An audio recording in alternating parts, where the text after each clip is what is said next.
In just over 20 years, Paraguay went from being a food importer to a major agricultural exporter.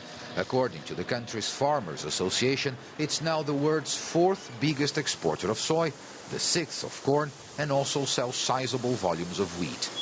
The president of the country's main Farmers Association says production of grains went from 2 million metric tons in 1991 to an expected 17 million tons this year.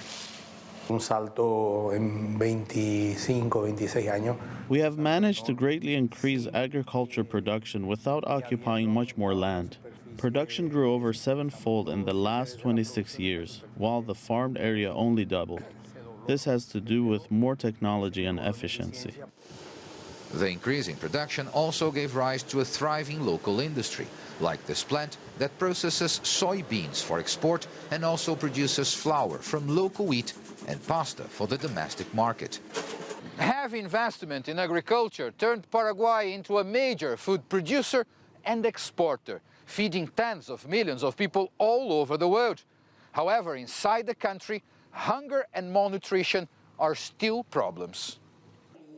In this clinic on the outskirts of Asunción, pediatricians and nutrition experts help families to fight malnutrition, providing them with critical information along with weekly packages of food. About 15% of Paraguayan children suffer from malnutrition, and that is if you do not count the number of children from indigenous groups. According to a United Nations estimate, if we include indigenous tribes, then 45% of Paraguay children are at risk of hunger or malnutrition. But the problem is not lack of food. The problem here is poverty and lack of work and education, and housing is very precarious. A controversial proposed law under debate in Parliament would impose a 15% tax on soy, corn and wheat exports. Proponents say that government revenue is essential for funding programs to help feed the poor. No one wants to pay more taxes, but we have to consider that soy production is the backbone of our economy. So it's obviously from this sector that we need to get more financial resources for the state to fund its social obligations. But grain producers say such a tax threatens the success they've achieved, that Paraguay's farmers cannot pay another tax and remain a competitive exporter.